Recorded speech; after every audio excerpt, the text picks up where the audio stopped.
छात्रों, क्या हाल चाल है आप सभी लोग का। आप सभी लोग मस्ती में हो, पढ़ाई लिखाई चल रहा है क्या आप सभी लोग का।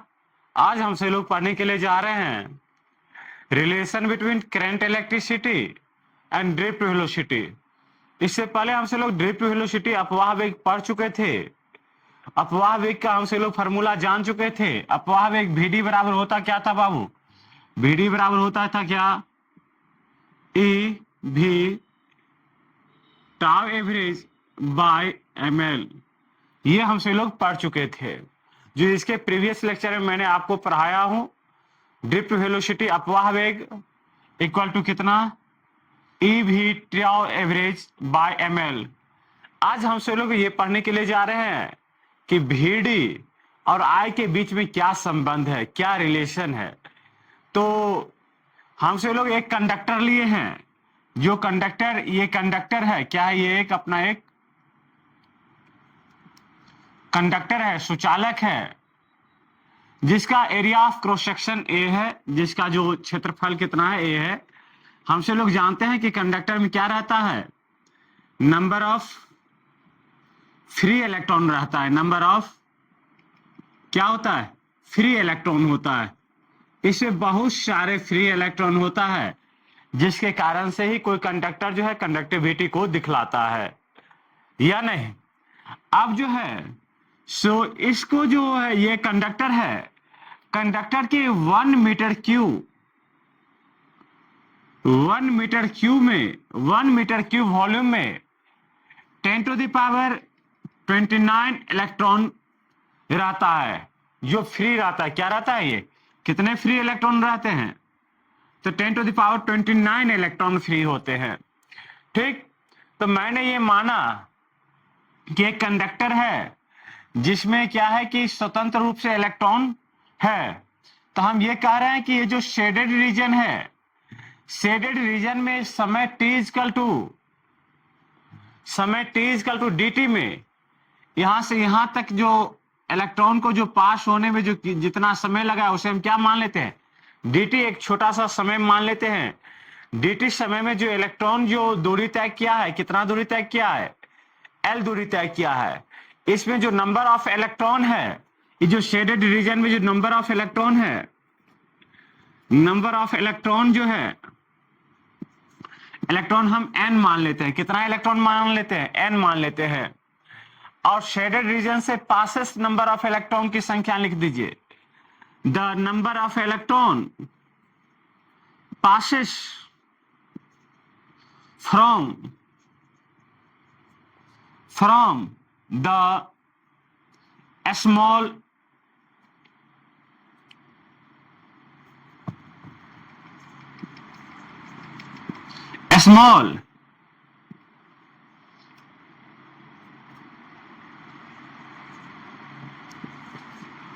Shaded region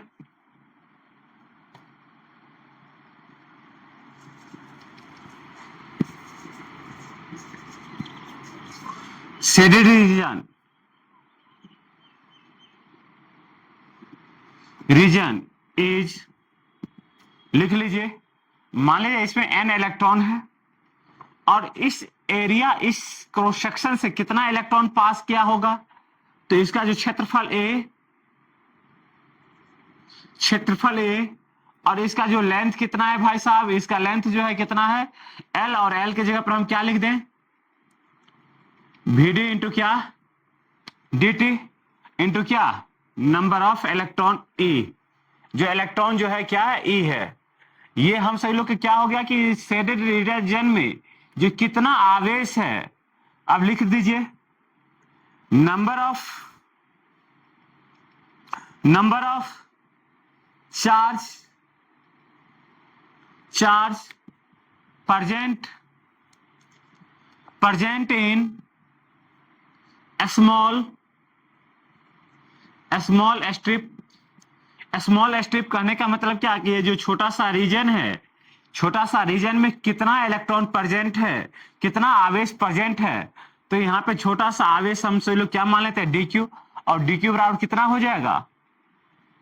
n a vd into dt into क्या? a। या नहीं? यदि मुझे आवेश यदि प्राप्त हो गया छोटा सा रीजन में, यदि आवेश कितना हो गया बाबू, N A we D into D T into क्या, इलेक्ट्रॉन ई। अब जो हमसे लोग क्या मुझे ज्ञात करना है कि भाई साहब इससे करंट, हमको तो एक्चुअली में ज्ञात करना है कि ड्रिफ्ट वेलोसिटी और आई के बीच क्या रिलेशन है। यहां तो ड्रिफ्ट वेलोसिटी आ गया, मुझे आई नहीं प्राप्त हुआ है अभी तक। तो हमसे लोग ये जानते हैं इलेक्ट्रिक करंट के डिफिनीशन के अनुसार से, विद्युत धारा के परिभाषा के अनुसार से, according to definition of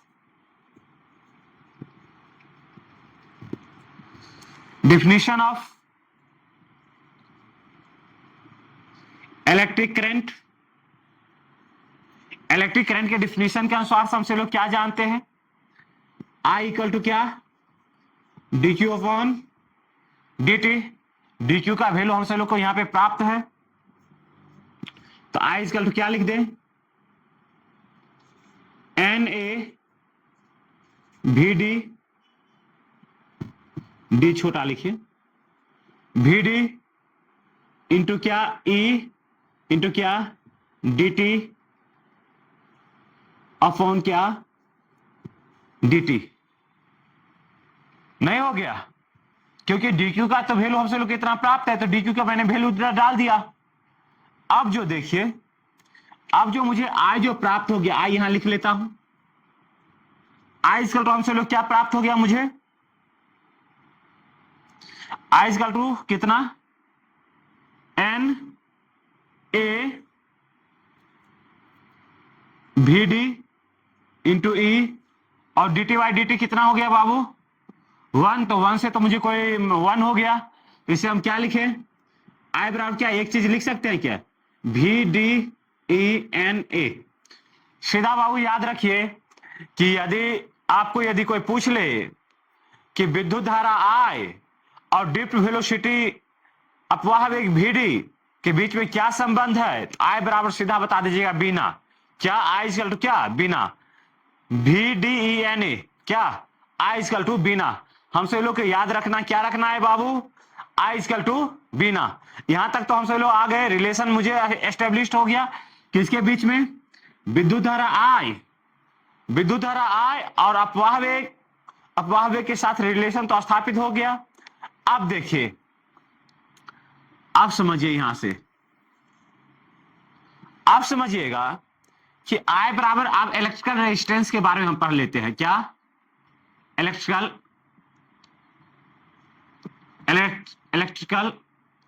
resistance. Babu electrical resistance क्या होता है, विद्युत प्रतिरोध। विद्युत प्रतिरोध क्या होता है, तो ये एक प्रॉपर्टी है, ये मटेरियल का प्रॉपर्टी है, it is the property of material who oppose the flow of electric current. क्या है इलेक्ट्रिकल रेजिस्टेंस, क्या है, it is the property of material who oppose the flow of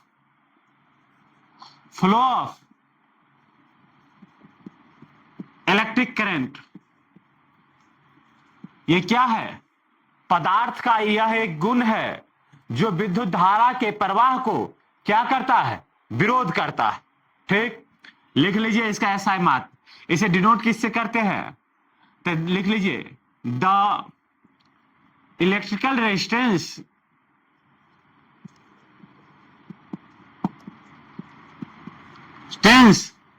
is denoted by R। हम विद्युतीय प्रतिरोध को R द्वारा सूचित करते हैं। लिख लीजिए द सिंबल ऑफ रेसिस्टेंस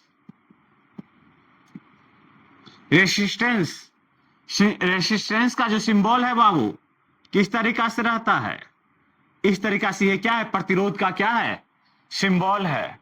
फिर से लिख दीजिए the SI unit of resistance, SI unit of resistance is ohm. क्या बाबू? ओम। रेजिस्टेंस का एसआई यूनिट क्या है बाबू? ओम है। अब हमसे लोग यहां पे आते हैं, सभी चीज लिख ली हमसे लोग, इसके बारे में जितना मोटा मोटी बात था मैंने आपको बता दिया। सबसे पहले एक बार मैं हिंदी में बता देता हूं आपको। तो प्रतिरोध, प्रतिरोध पदार्थ का एक भौतिक गुण है जो विद्युत धारा के प्रवाह को क्या करता है? विरोध करता है। प्रतिरोध को हम कैपिटल आर द्वारा सूचित कर लेते हैं, कभी कभी स्मॉल आर द्वारा जो सूचित करते हैं। स्मॉल आर जो है क्या है? जनरली स्मॉल आर को हम इंटरनल रेजिस्टेंस, आंतरिक प्रतिरोध को सूचित करते हैं जनरली। ठीक। सिंबल, सिंबल जो है रेजिस्टेंस का जो सिंबल है ये क्या है? अपना रेजिस्टेंस का। जहां पे ऐसा यदि आप सिंबल देखेंगे तो आप ये समझ जाएंगे कि क्या लिखा हुआ है, ये रेजिस्टेंस लिखा हुआ है। इसका जो एसआई मात्रक क्या होता है बाबू? ओम होता है। बात क्लियर है? अब समझिए इसका जो डेरिवेशन मैं आपको बताता हूं। तो आई बराबर हमसे लोग क्या पढ़े थे? आई बराबर अभी पढ़े हैं। आई बराबर क्या? बीना। आई बराबर हमसे लोग क्या पढ़े थे? VDENA, बीना।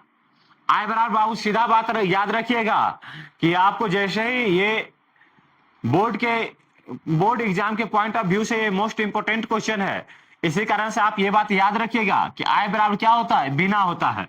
और बिना यहां पे देखिए कि VD का वैल्यू कितना है बाबू? तो यहां पे लिख दीजिए आप VD बराबर क्या लिख दें? EV tau average by ML into ENA। लिख सकता हूं? लिख सकता हूं, क्यों नहीं लिखूंगा? कोई दिक्कत नहीं। बाबू एक बात बताइए, एक बात बताइए, यहां से हम सभी लोग क्या लिख सकते हैं? I into ML, I into ML बराबर क्या लिख सकते हैं? E स्क्वायर NA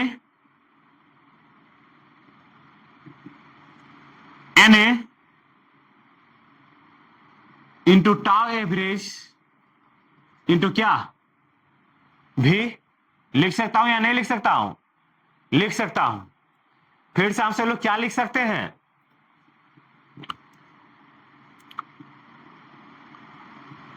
भी बराबर क्या लिख सकते हैं? I ML by E square NA into क्या? Tau average. लिख सकते हैं? इसमें कहीं दिक्कत? कहीं दिक्कत हो तो बाबू बताइएगा। नहीं, इतना तो लिख सकते हैं। अब समझिए कि यदि टेम्परेचर और प्रेशर यदि कांस्टेंट हो तो भी डायरेक्टली प्रोपोर्शनल टू किसके होता है? आई का होता है। भी डायरेक्टली प्रोपोर्शनल टू क्या? आई। अब जो है भी बराबर हमसे लोग क्या लिख सकते हैं? यदि समानुपाती प्रोपोर्शनलिटी को हटाएंगे तो क्या लिख देंगे? भी बराबर क्या? IR लिख सकते हैं। इसे इक्वेशन फर्स्ट मान लीजिए और इसे इक्वेशन सेकेंड मान लेते हैं। इसके बाद इक्वेशन फर्स्ट और इक्वेशन सेकेंड को इक्वेट करते हैं। लिखिए यहां पे, यहां दिखाई दे रहा है क्या? लिखिए from equation first and second we get, हम पाते हैं। यहां पे हमने क्या लिखा? समीकरण 1 एवं समीकरण 2 से हम पाते हैं, क्या प्राप्त करते हैं बाबू? यहां पे लिख दीजिए। यहां पे जो है सो IR, देखिए यदि समीकरण 1 और समीकरण यदि 2 को देखते हैं तो LHS बराबर है, अर्थात कि IR बराबर हम इतना लिख सकते हैं। क्या लिख दीजिए? IR बराबर क्या लिख सकते हैं? I ML इंटू क्या? E स्क्वायर इंटू क्या? NA इंटू क्या? Tau average. आई से आई को हमसे लोग क्या कर दें? कैंसिल कर दें। तो R बराबर हम क्या पढ़ सकते हैं? R बराबर क्या लिख सकते हैं हम सही लोग? ml by E square Na into क्या, टाउ एवरेज लिख सकते हैं, या R बराबर क्या लिख सकते हैं, M L बाय क्या, e square n e square tau average by क्या, ए। बाबू ये सभी चीज जो है, ये सभी चीज कांस्टेंट है। क्या है, कांस्टेंट है। यहां पे जो है m जो है लिख दीजिए, वेयर m क्या है, मास ऑफ इलेक्ट्रॉन है, मास ऑफ इलेक्ट्रॉन है। वो होता कितना है, 9.1 इंटू 10 टू द पावर कहते -31 kg। ठीक, यहां पे जो है L क्या है, लेंथ ऑफ कंडक्टर है, लेंथ ऑफ कंडक्टर है, N number of free electron है, नंबर ऑफ फ्री इलेक्ट्रॉन है, tau average average relaxation time है, एवरेज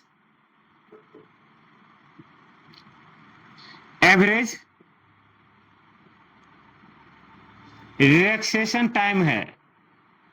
टाउ एवरेज के बारे में मैंने आपको प्रीवियस लेक्चर में बताया हूं।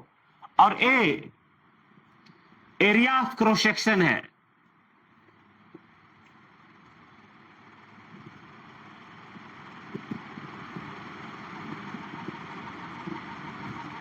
एरिया ऑफ क्रॉस सेक्शन है। ये सभी चीज है। और हम इधर मिटा लू क्या, इस साइड मिटा लू, समझिए इधर मिटाता हूं, इधर मिटा दिया जाए। देखिए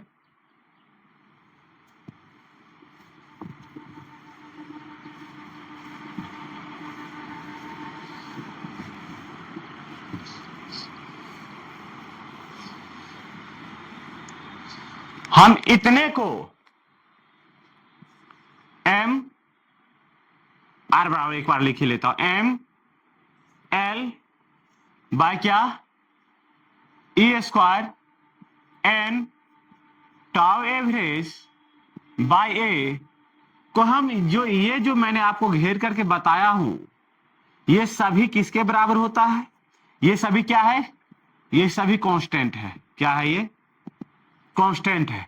और कांस्टेंट है और इसका जो वैल्यू होता है किसके बराबर होता है, रो के बराबर होता है। किसके बराबर होता है बाबू, रो L बाय ए। इसी को हम क्या कहते हैं, जो ये इतना का जो वैल्यू है, यहां पर लिख लीजिए ना, m बाय क्या, e square Na E square into क्या, टाउ एवरेज किसके बराबर हो जाता है, रो के बराबर हो जाता है। तब हम सभी लोग पढ़ते हैं R बराबर क्या, रो L बाय ए। यहां पे जो रो जो है ये रेसिस्टिविटी है,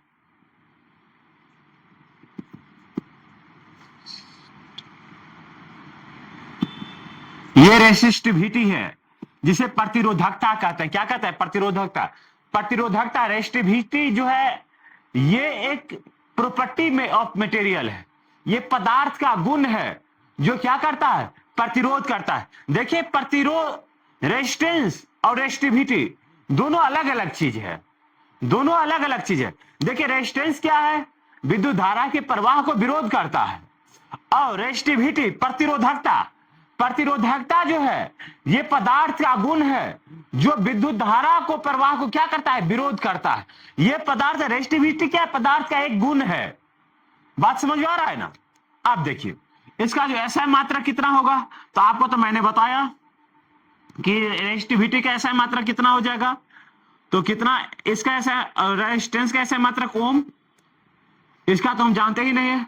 लेंथ का SI मात्रा क्या, मीटर, और एरिया का SI मात्रा क्या, मीटर स्क्वायर। तो रो का SI मात्रा क्या लिख सकते हैं हमसे लोग, सबसे पहले तो रो m लिख लीजिए, बराबर क्या, ओम मीटर स्क्वायर लिख सकते हैं? ओम मीटर स्क्वायर नहीं लिख सकते? लिख सकते हैं।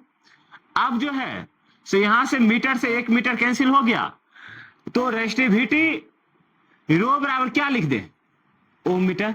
रेस्टिविटी का ऐसा मात्रक क्या होता है बाबू, तो ओम मीटर होता है। बात क्लियर है यहां तक? किसी को दिक्कत नहीं ना? अब आइए एक दो न्यूमेरिकल कर लेते हैं। यदि लिखिए, when the length of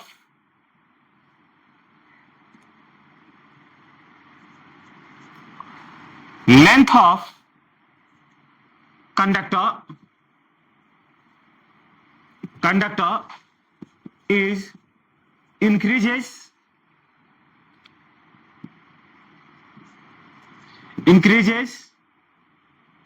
the two times, then the resistance of a conductor is increases how many? Then the resistance of conductor is, then the resistance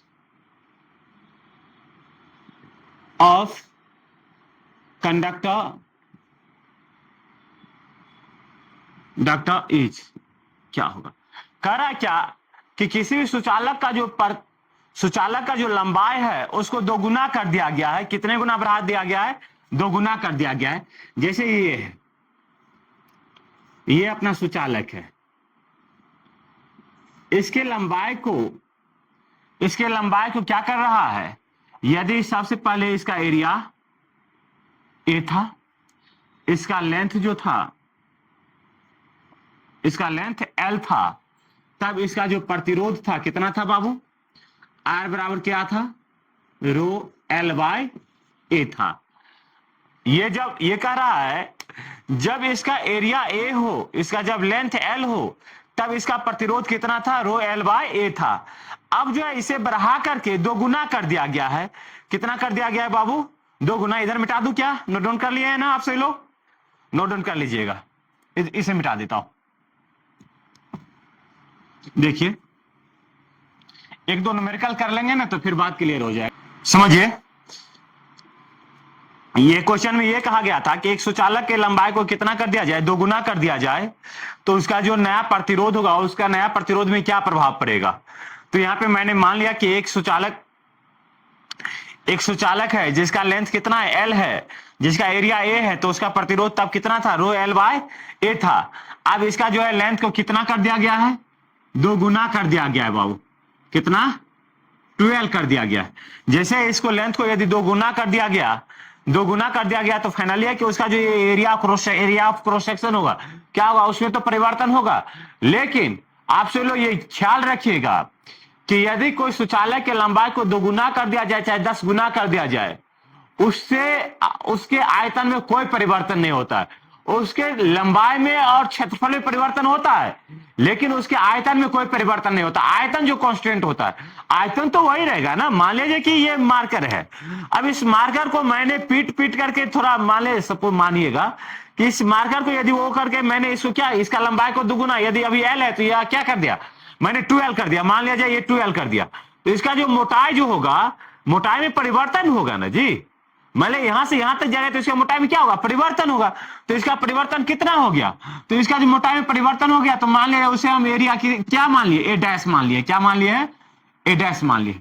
अब देखिए कि यदि आयतन तो कांस्टेंट होगा, आयतन जितना यहां पे था उतना ही आयतन वहां पे होगा। और हमसे लोग यहां पे देखिए वॉल्यूम क्या होता है, वॉल्यूम क्या होता है, कांस्टेंट होता है। यदि वॉल्यूम कांस्टेंट है, अर्थात कि इसका वॉल्यूम यदि V1 मान लेते हैं तो कितना होगा, इसका A इंटू क्या, L होगा। और इसका वॉल्यूम क्या मान लेते हैं, इसका वॉल्यूम भी क्या होगा, V2 होगा। तो यहां पे V1 इक्वल टू क्या हो जाएगा, V2 हो जाएगा या नहीं हो जाएगा। अब V1 और V2 का जो मान होगा क्या होगा, बराबर होना चाहिए, क्योंकि किसी भी मटेरियल का जो होता है वो आयतन क्या होता है, कांस्टेंट होता है। तो जितना यहां पे होगा उतना ही आयतन वहां पे होगा, तो V1। अब इसका आयतन कितना है बाबू? A into L equal to क्या? A डैश इंटू कितना? 12। नहीं लिख सकते हैं, तो आप L से L तो कैंसिल हो गया, L से L कैंसिल, तो A डैश बराबर कितना हो गया? A by 2। A डैश बराबर कितना हो गया? A by 2। अब समझिए, अब समझिएगा जरा सा, यहां पे हमसे लोग जानते हैं इलेक्ट्रिकल रेजिस्टेंस कितना होता है बाबू? आर बराबर क्या? रो एल बाय ए। अब आर या इसे अब आर डैश नहीं इसे खींच दिया गया तो कितना हो जाएगा? आर डैश, इसका जो रेजिस्टेंस जो होगा, इसका जो नया रेजिस्टेंस जो होगा वो कितना होगा? आर डैश होगा। तो आर डैश बराबर रो एल बाय ए डैश हो जाएगा। अब देखिए रो एल के जगह पे कितना हो जाएगा बाबू? 12 हो जाएगा। एल इक्वल टू कितना हो है? 12। इसे खींचकर कितना 2 गुना कर दिया गया है। और जो इसका जो एरिया में जो परिवर्तन हुआ, जो कितना ए डैश बराबर कितना हो गया? ए बाय 2 हो गया। आप देखिए आर डैश बराबर हम सभी लोग क्या लिख सकते हैं? रो 12 बाय क्या? ए बाय 2। या इसे क्या लिख सकते हैं? 2 रो 12 बाय ए। या इसे क्या कर सकते हैं? आर डैश बराबर क्या लिख सकते हैं? आर डैश बराबर क्या लिख सकते हैं? 4 रो एल बाय ए। और बाबू एक बात बताइए कि आर डैश बराबर हम से लोग क्या लिख सकते हैं? Rho l by A. Rho l by A को हम से लोग क्या लिखते हैं? आर। तो आर डैश बराबर कितना हो गया? 4R। अर्थात क्या कि यदि किसी सुचालक की लंबाई को यदि 2 गुना कर दिया जाए तो उसका प्रतिरोध 4 गुना बढ़ जाता है। कितना गुना बढ़ जाता है? 4 गुना बढ़ जाता है। अब दूसरा क्वेश्चन लिखिए। दूसरा क्वेश्चन में यह कह रहा है कि किसी सुचालक की लंबाई को 3 गुना कर दिया जाए। कितना गुना कर दिया जाए? 3 गुना। एक नया फॉर्मूला मैं आपको बताऊंगा अभी। यदि एक किसी सुचालक की लंबाई को कितना गुना कर दिया जाए? 3 गुना कर दिया जाए तो नया प्रतिरोध क्या होगा? लिख लिए क्वेश्चन। किसी सुचालक की लंबाई को 3 गुना कर दिया जाए तो उसका नया प्रतिरोध क्या होगा? मान लीजिए किसी सुचालक का लंबाई कितना है, यहां पे तो बड़ा फिगर बनाते हैं। किसी सुचालक का जो लंबाई है,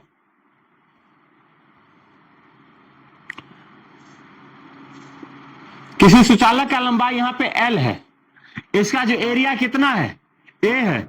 इसका जो प्रतिरोध है, इसका जो प्रतिरोध है जो कितना है? R है। अब ये कह रहा है क्या? सो इसके लंबाई को 3 गुना कर दिया जाए।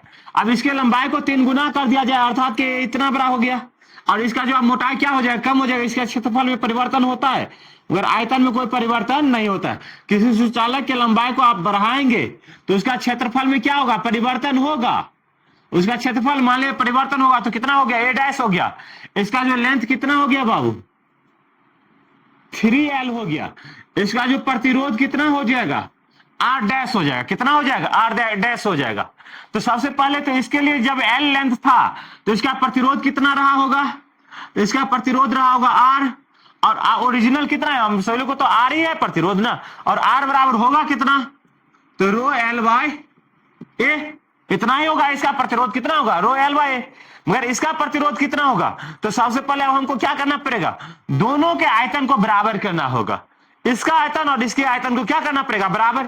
क्योंकि सुचालक को आप कितना भी खींचेंगे, खींचने के कारण से उसके क्षेत्रफल में तो परिवर्तन होगा लेकिन उसके आयतन में कोई परिवर्तन नहीं होगा। आयतन कांस्टेंट रहता है। तो जितना आयतन इसका होगा उतना ही आयतन इसका भी होगा। तो लिख दीजिए इसका आयतन मान लिया जाए कि V1 है और इसका आयतन क्या है? V2 है। इसे मिटा दूं? इसे मिटा देता हूं। इसका आयतन क्या है? V2 है।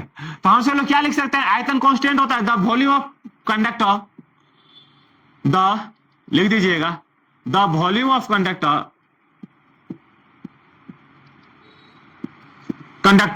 Is constant. यदि वॉल्यूम ऑफ कंडक्टर यदि कांस्टेंट रहता है तो इसका वॉल्यूम और इसका वॉल्यूम क्या होना चाहिए? बराबर होना चाहिए। अर्थात V1 इक्वल टू क्या? V2 सुचालक का जो आयतन होता है या किसी पदार्थ का जो आयतन होता है, उस पदार्थ को मतलब कितना भी आप बड़ा या छोटा करेंगे उसका आयतन में कोई परिवर्तन नहीं होगा, उसके क्षेत्रफल में परिवर्तन होगा। तो अब V1 इक्वल टू क्या V2। अब V1 का मान कितना होगा बाबू, तो V1 का मान जो होगा तो इसका क्षेत्रफल, हम सभी लोग तो आज जानते हैं आयतन बराबर, दुनिया का कोई भी चीज का आयतन ज्ञात करना हो तो उसके क्षेत्रफल में उसके लंबाई से गुना कर दीजिए, उसका आयतन प्राप्त हो जाएगा।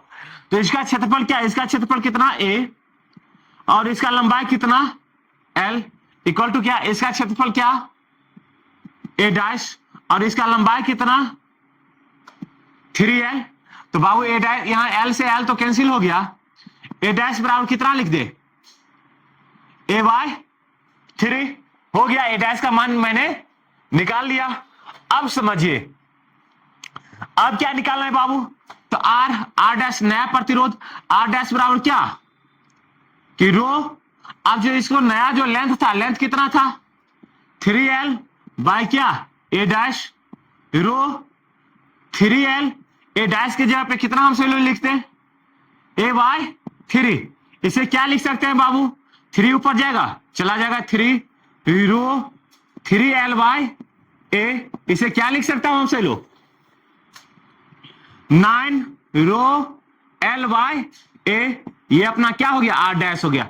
नया प्रतिरोध कितना हो जाएगा, जब उसके लंबाई को 3 गुना यदि बढ़ा दिया जाए तो उसका प्रतिरोध कितना हो गया 9 रो L बाय A, या R डैश बराबर कितना, इतने को हमसे लोग क्या लिख सकते हैं, इतने को क्या लिख सकते हैं R, तो कितना हो गया 9R। अर्थात एक बात आप देखिए, ये दो डेरिवेशन, दो प्रॉब्लम से हमसे लोग ये क्लियर करते हैं कि यदि सुचालक के लंबाई को यदि 2 गुना बढ़ाए, कितना गुना बढ़ाए 2 गुना बढ़ा दिए तो इसका प्रतिरोध 4 गुना बढ़ गया। इसको 3 गुना बढ़ा दिए तो इसका प्रतिरोध कितना हो गया 9 गुना हो गया। इसका मतलब हम ये कह सकते हैं कि यदि सुचालक के लंबाई को यदि n गुना बढ़ाया जाए तो उसका नया प्रतिरोध जो होगा कितना होगा n² R होगा, या नहीं, लिख लीजिए। अच्छा इसे इधर मिटा दिए, लिख देता हूं, लिख लीजिए, एक फॉर्मूला लिख लीजिए। When the conductor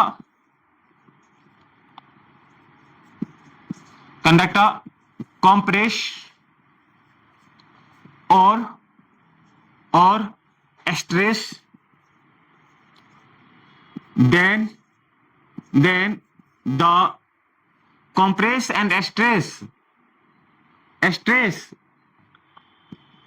the n times कितना n times then new resistance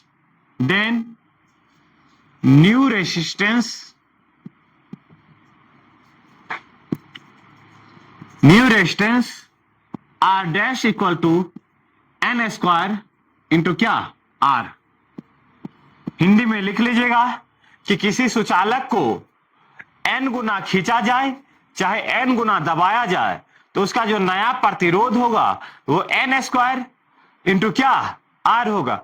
n² कहने का मतलब कि यदि इसको कितना, मान लीजिए कि ये सुचालक है, इसको कहेगा सुचालक को हमने क्या कर दिया दबा दिया, कितना आधा गुना कर दिया। इसको मान लिया इसका L है तो इसका लंबाई को कितना कर दिया L/2 कर दिया।